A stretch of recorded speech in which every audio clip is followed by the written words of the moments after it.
दोस्तों, नॉलेज अड्डा के इस यूट्यूब चैनल पर आपका बहुत बहुत स्वागत है। आज हम पढ़ेंगे कक्षा 10 के कृतिका का पाठ, जिसका नाम है माता का आंचल। इसी पूजन सहाय द्वारा यह पाठ लिखा गया है, जिसमें लेखक ने माँ के साथ एक अद्भुत लगाव को दर्शाया है। इस पाठ में ग्राम संस्कृति का चित्रण भी किया गया है। तो आइए हम सब शुरुआत करते हैं इस पाठ से।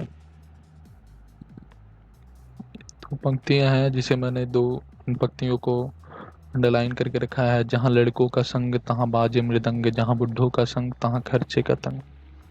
दी गई पंक्तियों का भावार्थ यह है कि कहीं पर जब जवान लड़के मिलते हैं तो वह सब बहुत हंसी ठिठोली करते हैं, लेकिन जब चार बुढ़े लोग आपस में मिलते हैं तो वे हंसी ठिठोली नहीं बल्कि जीवन की गंभीर समस्याओं जैसे खर्चों के बारे में बात करते हैं। इन पंक्तियों का भावार्थ यह है कि जब मनुष्य अपनी जवानी में होता है तब उसे इतनी चिंता फिक्र नहीं होती, इसलिए उसकी अपने मित्रों के साथ एक अलग प्रकार की बैठक होती है। मस्ती मजाक ये सब जैसे हम लोग के साथ होती है जनरली। आजकल के बच्चे नवयुवक तो कुछ ज़्यादा ही मस्ती मजाक करते हैं। तो आगे बढ़ते हैं। जबकि जब चार बुढ़े लोग आपस में मिलते हैं तो वो कितनी कठिनाई से अपना गुजारा कर रहे हैं, यही सब बातें हो रही होती हैं। तो इस पंक्ति का इन दो पंक्तियों का ही भावार्थ था। मैं आप लोग को पूरी तरह से मतलब इस चैप्टर को पढ़ के अच्छे से बता दूंगा।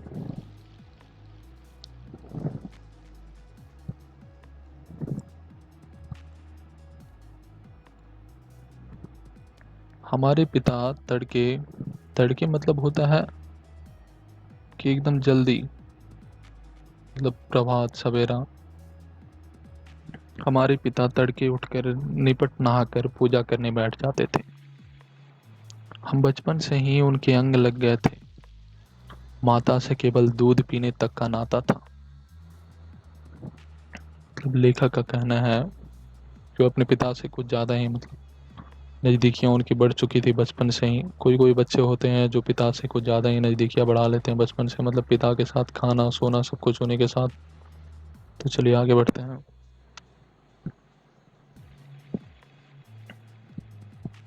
माता से केवल दूध पीने तक का नाता था, इसलिए पिता के साथ ही हम भी बाहर की बैठक में ही सोया करते थे। वह अपने साथ ही हमें भी उठाते और साथ ही नहला धुलाकर पूजा पर बिठा लेते। हम भूभूत का तिलक लगा देने के लिए उनको दिक करने लगते। दिक करना मतलब होता है जिद करना। कुछ हंसकर, कुछ झुंझलाकर और कुछ डांट कर वह हमारे चौड़े लिलार में त्रिपुंड कर देते थे। लिलार का अर्थ देखिए नीचे दिया हुआ है, ललाट, माथा। और इसका अर्थ त्रिपुंड का अर्थ दिया हुआ है एक प्रकार का तिलक जिसमें ललाट पर 3 आणी या अर्धचंद्रकार रेखाएं बनाई जाती हैं। आपने देखा होगा इन टीकों को, अगर आप टीकों के बारे में जानकारी रखते हैं या फिर अगर आप पूजा पाठ में लिप्त रहते हैं तब। हमारी लिलार में भभूत खूब खुलती थी। खुलना मतलब जचना। सिर में लंबी लंबी जटाएं थी। भभूत रमाने से हम खासे बम भोला बन जाते थे। पिताजी हमें बड़े प्यार से भोलानाथ कहकर पुकारा करते थे, पर असल में हमारा नाम था तारकेश्वर नाथ। हम भी उनको बाबूजी कहकर पुकारा करते थे और माता को मैया। लेखक ने यह कहा है कि बाबूजी उन्हें प्यार से भोलानाथ कहकर पुकारा करते थे और उनका असली नाम था तारकेश्वर। जो कथाकार हैं उनका असली नाम था तारकेश्वर। हम उनको बाबूजी कहकर पुकारा करते थे और माता को मैया। जब बाबूजी रामायण का पाठ करते तब हम उनकी बगल में बैठे बैठे आईने में अपना मुंह निहारा करते थे। जब वो हमारी ओर देखते तब हम कुछ लजाकर और मुस्कुराकर आईना नीचे कर देते थे। वे भी मुस्कुरा पड़ते थे। देखिए बचपन का कितना अच्छा मतलब दृश्य बताया गया है कि बच्चे का वो मुस्कुराना, मतलब हम किसी बच्चे को देखते हैं और लजा कर मतलब मुस्कुरा देता है, कितना मतलब सुंदर दृश्य होता है। पूजा पाठ कर चुकने के बाद वह राम राम लिखने लगते। अपनी एक रामनामा बही पर 1000 राम नाम लिखकर वे उसे पाठ करने की पोथी के साथ बांध कर रख देते। रामनामा बही का यहाँ पे इसका मतलब यही होगा कि मतलब राम नाम लिख के उस बस उस बही में, बही मतलब एक होता है कॉपी समझ लो आप, कॉपी में मतलब सिर्फ राम राम राम यही लिखा हुआ है, राम नाम ही लिखा हुआ है बस, ठीक है। इसी को रामनामा बही यहाँ पे नाम दिया गया है। फिर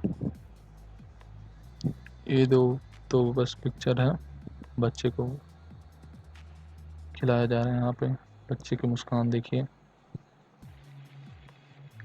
फिर 500 बार कागज के छोटे छोटे टुकड़े पर राम नाम लिखकर आटे की गोलियां में लपेटते और उन गोलियों को लेकर गंगा जी की ओर चल पड़ते थे। उस समय भी हम उनके कंधे पर विराजमान रहते थे। जब वो गंगा में एक एक आटे की गोलियां फेंककर मछलियों को खिलाने लगते, तब भी हम उनके कंधे पर ही बैठे बैठे हंसा करते थे। जब वो मछलियों को चारा देकर घर की ओर लौटने लगते, तब बीच रास्ते में झुके हुए पेड़ों के डालों पर हमें बिठाकर झूला झूलाते थे। कभी कभी बाबूजी हमसे कुश्ती भी लड़ते। वह शिथिल होकर हमारे बाल को बढ़ावा देते और हम उनको पछाड़ देते थे। यह उतान पड़ जाते और हम उनकी छाती पर चढ़ जाते थे। उतान का अर्थ नीचे दिया गया है बच्चों, देख सकते हो आप। उतान का अर्थ क्या दिया गया है? पीठ के बल लेटना। जब हम उनकी लंबी लंबी मूछें उखाड़ने लगते, तब वो हंसते हंसते हमारे हाथों को मूछों से छुड़ाकर उन्हें चूम लेते थे। फिर जब हमसे खट्टा और मीठा चुम्मा मांगते, तब हम बारी बारी अपना बायां और दाहिना गाल उनके मुंह की ओर फेर देते थे। बाएं का खट्टा चुम्मा लेकर जब वो दाहिने का मीठा चुम्मा लेने लगते, तब अपनी दाढ़ी या मूछ हमारे कोमल गालों पर गड़ा देते थे। हम झुंझलाकर फिर उनकी मूछें नोचने लग जाते थे। इस पर वो बनावटी रोना रोने लगते और हम अलग खड़े खड़े खिलखिलाकर हंसने लग जाते थे। उनके साथ हंसते हंसते जब हम घर जा आते, जब तब उनके साथ ही हम भी चौकी पर खाने बैठते। वो हमें अपने ही हाथ से फूल के कटोरे में गोरस और भात सान कर मतलब होता है मिक्स करके, मतलब सान कर खिलाते थे। जब हम खाकर अफर अफर का अर्थ होता है दोस्तों भर पेट खिलाना। जब हम खाकर अफर जाते, तब मैया थोड़ा और खिलाने के लिए हट करती थी। वह बाबूजी से कहने लगती, आप तो चार चार दाने की कौर बच्चे के मुंह में देते जाते हैं, इससे वह थोड़ा खाने पर भी समझ लेता है कि हम बहुत खा गए। आप खिलाने का ढंग नहीं जानते। बच्चों को भर मुंह कौर खिलाना चाहिए। जब खाएगा बड़े बड़े कौर, तब पाएगा दुनिया में ठौर। देखिए मैं खिलाती हूँ। मर्दुए क्या जाने कि बच्चों को कैसे खिलाना चाहिए। मर्दुए का अर्थ यहाँ पे मर्द को कहा गया, मर्दुए। और महतारी के हाथ से खाने पर बच्चों का पेट भी भरता है। महतारी का अर्थ तो पता ही होगा, माता। ये दिया हुआ माता यहाँ पे।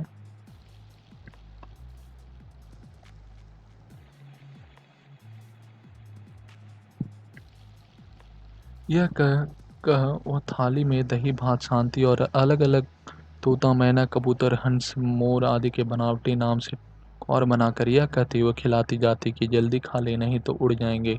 पर हम उन्हें इतनी जल्दी उड़ा जाते थे कि उड़ने का मौका ही नहीं मिलता था। अब हम आगे बढ़ते हैं। जब हम सब बनावटी चिड़ियों को चट कर जाते थे, तब बाबूजी कहने लगते, अच्छा अब तुम राजा हो गए, जाओ खेलो। बस हम उठकर उछलने कूदने लगते थे। फिर रस्सी में बांधा हुआ काठ का घोड़ा लेकर नंग धड़ंग बाहर गली में निकल जाते थे। जब कभी मैया हमें अचानक पकड़ पाती, तब हमारे लाख छटपटाने पर भी एक चुल्लू कड़वा तेल हमारे सिर पर डाल ही देती थी। हम रोने लगते और बाबूजी उस पर बिगड़ खड़े होते थे। कड़वा तेल मतलब सरसों तेल होता है। हमारे सिर पर डाल देती और हम रोने लगते और बाबूजी उस पर बिगड़े खड़े होते थे। पर हम वो हमारे सिर में तेल बोत कर हमें उबटकर ही छोड़ती थी।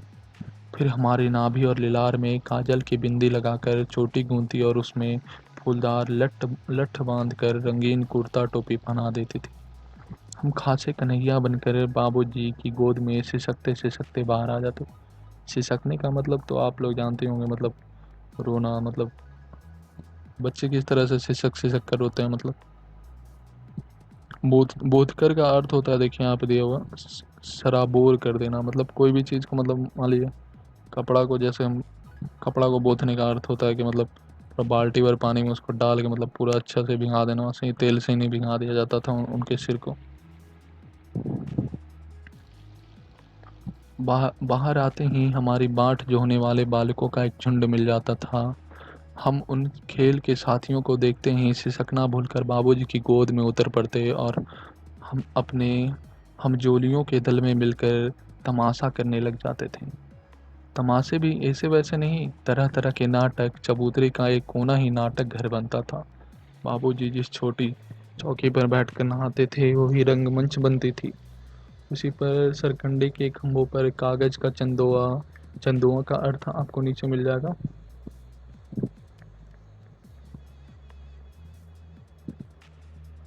मिठाइयों की चंदोआ तानकर मिठाइयों की दुकान लगाई जाती थी। उसमें उसमें चिल्लम के खोचे पर कपड़े के थैलों में ढेले के लड्डू, पत्तों की पूरी, कचौरियाँ, गीली मिट्टी की जलेबियाँ, फूटे घड़े के टुकड़ों की बतासे आदि मिठाइयाँ सजाई जाती थी। ठिकरों के बटखरे और जस्ते के छोटे छोटे टुकड़ों के पैसे बनते। हम ही लोग खरीदार और हम ही लोग दुकानदार। बाबूजी भी दो चार गोरखपुरियाँ पैसे खरीद लेते थे। थोड़ी देर में मिठाई की दुकान बढ़कर हम लोग घरौंदा बनाते थे।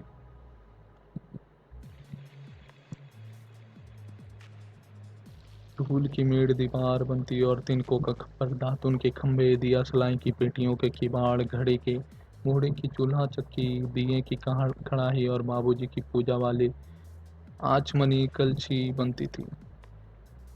पानी के घी, धूल के पिसान और बालू की चीनी से हम लोग ज्योनार, ज्योनार का अर्थ होता है दावत, और चंदुआ का अर्थ भी आप देख सकते हैं। यहाँ पे आपको अर्थ सब कुछ मिल जाएगा, यहाँ लिखा हो छोटा सामियाना, ठीक है, तैयार करते थे। हम ही लोग ज्योनार करते थे और हम ही लोगों की ज्योनार बैठती थी। जब पतंग बैठ जाती थी तब बाबूजी भी धीरे से आकर पांत के अंत में जिमने, जिमने मतलब भोजन करना के लिए बैठ जाते थे। उनको बैठते देखते ही हम लोग हंसकर और घनघना बिगाड़ कर भाग चले जाते थे।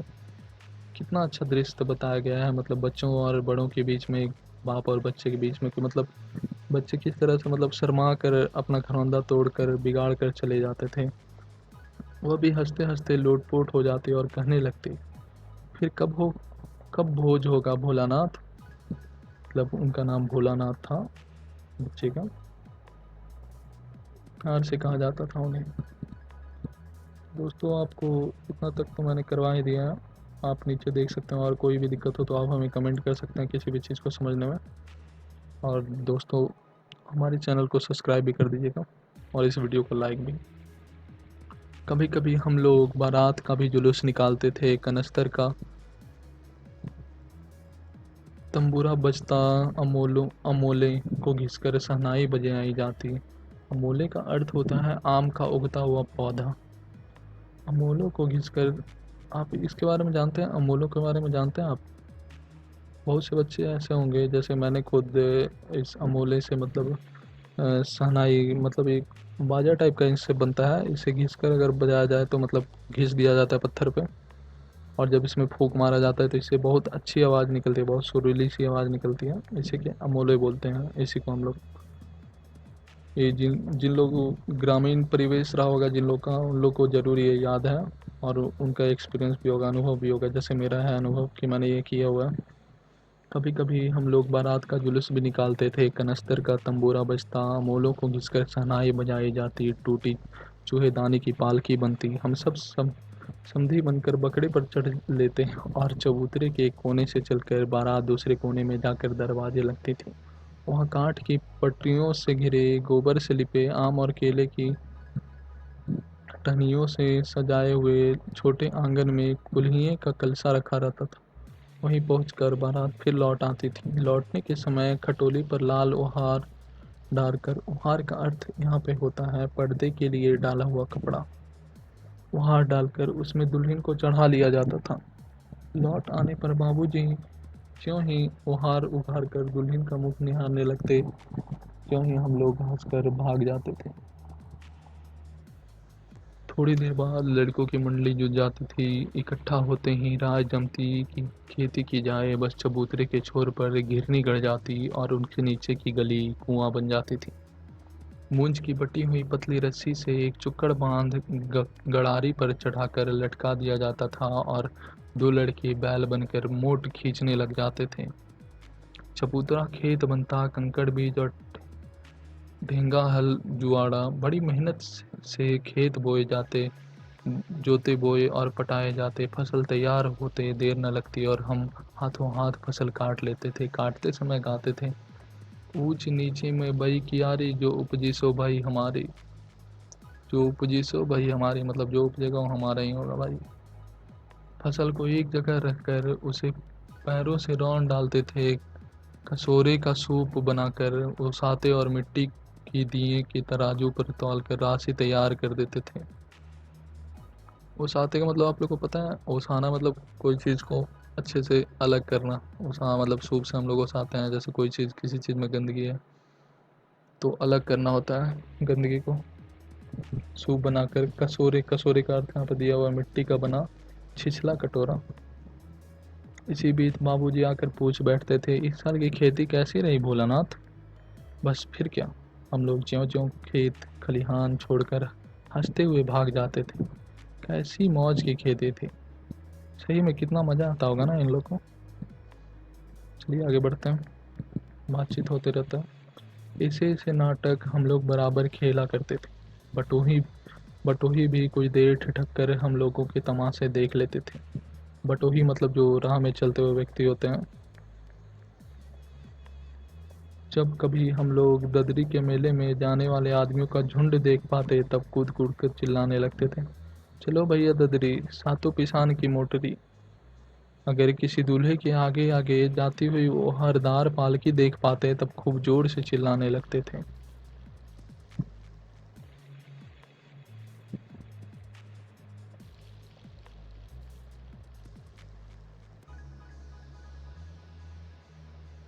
रहरी में रहरी पुरान रहरी, डोला की कनिया हमार महरी। रहरी में रहरी पुरान डोला के कनिया हमार महरी। इसी पर एक बार बुढ़े वर ने, रहरी मतलब होता है 18 नंबर, देखिए आप, रहरी मतलब अरहर। रहरी में रहरी पुरान अहरी मतलब रहरी मतलब अरहर का जो होता है, अरहर जो होता है, अरहर में अरहर पुरान अरहर मतलब अरहर में जो सबसे अच्छा अरहर होता है वो पुराना अरहर होता है। और डोला के कनिया हमार महरी मतलब डोला के कनिया मतलब डोला किसी व्यक्ति का नाम है, उसकी जो महरी है मतलब उसकी जो पत्नी है, धर्म पत्नी है, वो हमारी पत्नी है, ऐसा यहाँ पे कहा जा रहा है मतलब उसको चिढ़ाने के लिए। इसी पर एक बार बुढ़े वर ने हम लोगों को बड़ी दूर तक खदेड़ कर ढेलों से मारा था। उसका सूट खब्बीस की सूरत आज तक हमें याद है। ना जाने किस ससुर ने वैसा जमाई ढूंढ निकाला था। वैसा घोड़ा मुंह आदमी हमने कभी नहीं देखा था। आम की फसल में कभी कभी खूब आंधी आती है। आंधी के कुछ दूर निकल जाने पर हम लोग बाग की ओर दौड़ पड़ते थे। वहाँ चुन चुन कर घुले घुले गोपी आम चबाते थे। एक दिन की बात है, आंधी आई और पट पड़ गई। आकाश काले बादलों से ढक गया, मेघ गरजने लगे, बिजली कौंदने और ठंडी हवा सनसनाने लगी। पेड़ झूमने और जमीन चूमने लगे। हम लोग चिल्ला उठे, एक पैसा की लाई, बाजार में छितराई, बरखा उधरे बिलाई। लेकिन बरखा ना रुकी और भी मूसलाधार पानी होने लगा। हम लोग पेड़ों की जड़ से धड़ से सट गए, जैसे कुत्ते के कान में अंठाई चिपक जाती है। अंठाई का अर्थ होता है कुत्ते के शरीर में चिपके रहने वाले छोटे कीड़े। मगर बरखा जमी नहीं, थम गई। बरखा बंद होते ही बाग में बहुत से बिच्छू नजर आए। हम लोग डर कर भाग चले। हम लोगों में बैजू बड़ा ढीठ था। संयोग की बात, बीच में मूसन तिवारी मिल गए। बेचारे बूढ़े आदमी को सुस्ता कम था। बैजू उनको चिढ़ाकर बोला, बुढ़वा बेईमान मांगे करेला का चोखा। बुढ़वा बेईमान मांगे करेला का चोखा। हम लोगों ने भी बैजू कि सुर में सुर मिलाकर ही चिल्लाना शुरू किया। भूषण तिवारी ने बेतहासा खदेड़ा, हम लोग तो बस अपने अपने घर की ओर आंधी हो चले। जब हम लोग न मिल सके तब तिवारी जी सीधे पाठशाला चले गए। वहाँ से हमको और बैजू को पकड़ लाने के लिए 4 लड़के गिरफ्तारी वारंट लेकर छूटे। इधर ज्यों ही हम लोग घर पहुँचे त्यों गुरुजी के सिपाही हम लोगों पर टूट पड़े। बैजू तो 9-2-11 हो गया, हम पकड़े गए। फिर तो गुरुजी ने हमारी खूब खबर ली। बाबूजी ने यह हाल सुना, वह दौड़े हुए पाठशाला आए, गोद में उठाकर हमें पुचकारने और फुसलाने लगे, पर हम दुलारने से चुप होने वाले लड़के नहीं थे। रोते रोते उनका कंधा आंसुओं से तर कर दिया गया। वह गुरुजी की चिरौरी चिरौरी का अर्थ होता है दीनतापूर्वक की जाने वाली प्रार्थना विनती। चिरौरी करके हमें घर ले चले। रास्ते में फिर हमारे साथी लड़कों का झुंड मिला, वो जोर से नाचने और गाते गाते थे। माई पकाई गरर गरर पुआ, हम खाई पुआ ना खेलब जुआ। फिर क्या था, हमारा रोना धोना भूल गया। हम हट करके बाबूजी की गोद से उतर पड़े और लड़कों की मंडली में मिलकर लगे वही तान सुर अलापने। तब तक तब तक सब लड़के सामने वाला मकई के खेत में दौड़ पड़े। उसमें चिड़िया का झुंड चर रहा था। वे दौड़ दौड़ कर उन्हें पकड़ने लगे, पर एक भी हाथ न आई। हम खेत से अलग ही खड़े होकर गा रहे थे, राम जी की चरें राम जी का खेत, खा लो चिरई भर भर पेट। राम जी की चरें राम जी का खेत, खा लो चिरई भर भर पेट। हमसे कुछ दूर बाबूजी हमारे गांव के कई आदमी खड़े होकर तमाशा देख रहे थे और यही कहकर हंसते थे कि चिड़िया की जान जाए लड़कों का खिलौना। सचमुच लड़के और बंदर पराई पीर नहीं समझते। बात सही है, यहाँ पे लड़के और बंदर को पराई पीर समझने वाला नहीं कहा गया है। मतलब लड़के और बंदर सिर्फ अपने ही देखते हैं, मतलब वो ये नहीं समझ पाते कि किसे क्या कष्ट हो रहा हो। खेल खेल में चिड़ियों को जैसे कष्ट पहुंचा रहे थे। एक टीले पर आकर हम लोग चूहों के बिल में पानी उलीचने लगे। नीचे से ऊपर पानी फेंकना था। हम सब थक गए जब तक गणेश जी के चूहे की रक्षा के लिए शिव जी का सांप निकल आया। रोते चिल्लाते हम लोग बेतहासा भाग चले। कोई औंधा गिरा, कोई अंटा चिट, किसी का सिर फूटा, किसी के दांत टूटे, सभी गिरते पड़ते भागे। हमारी सारी देह लहूलुहान हो गई, पैरों के तलवे कांटों से छलनी हो पड़े।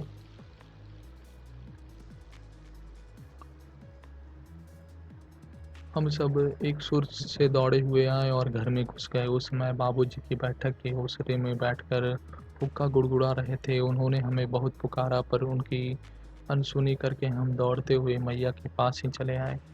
जाकर उसी की गोद में शरण ली। मैया चावल अमनिया कर रही थी। ओसारे का मतलब मैंने आप लोग को नहीं बताया, आप लोग देख लो। ओसारे का मतलब होता है बरामदा, और अमनिया का अर्थ होता है साफ या शुद्ध। चावल अमनिया कर रही थी, मतलब चावल अच्छे से शुद्ध कर रही थी, साफ कर रही थी। हम उसी के आंचल में छिप गए। हमें डर से कांपते देखकर वह जोर से रो पड़ी और हम सब काम छोड़ बैठे। और सब काम छोड़ बैठी, अधीर होकर हमारे भय का कारण पूछने लगी। कभी हमें अंग भरकर दबाती, कभी हमारे अंगों को अपने आंचल से पोंछकर हमें चूम लेती। बड़े संकट में पड़ गई। झटपट हल्दी पीसकर हमारे घाव पर थोपी गई। घर में कोहराम मच गया। हम केवल धीमे सुर से सा सा सा कर सा करते हुए कहते हुए मैया के आंचल में लुके चले जाते थे। सारा शरीर थर थर काँप रहा था, रोंगटे खड़े हो गए थे। हम आंखें खोलना चाहते थे, पर वो खुलती न थी। हमारे कांपते हुए ओठों को मैया बार बार निहार कर रोती और बड़ी लार से हमें गले लगा लेती थी। इसी समय बाबूजी दौड़े आए। आकर झट हमें मैया की गोद से अपनी गोद में लेने लगे, पर हमने मैया की आंचल की प्रेम और शांति के चंदोवे को छाया न छोड़ी। तो दोस्तों यही था ये पाठ। इसमें मैंने बस आपको पढ़ कर सुनाया, कुछ भावार्थ वगैरह तो बताया नहीं है। तो अगले वीडियो में मैं इसका भावार्थ आप लोग को एक तैयार करके रखता हूँ, वो बता देता हूँ। आज मैंने बस ऐसे ही पढ़ के आप लोग को सुना दिया है, भावार्थ बता दूंगा। और इस पाठ के प्रश्न के उत्तर को भी मैं अगले वीडियो में आप लोग को सबको बता दूंगा।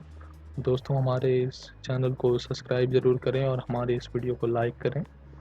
और किसी भी चीज़ की कोई भी तकलीफ़ हो, मतलब आपको समझ में नहीं आ रहा है, या फिर हमने कुछ कंटेंट गलत डाला है, या फिर कुछ और डालना चाहिए था, तो उस चीज़ के लिए आप हमें बेहिचक कमेंट करें, ताकि हमें कुछ सुधार आ सके और आपको कुछ सही सही चीज़ें उपलब्ध कराई जाएं। इसलिए आप कमेंट ज़रूर कीजिएगा कि कैसा है, किस तरह से और होना चाहिए। तो प्रश्न अभ्यास हम अगले वीडियो में करवाते हैं और इसका भावार्थ भी अगले वीडियो में देंगे। तब तक के लिए धन्यवाद।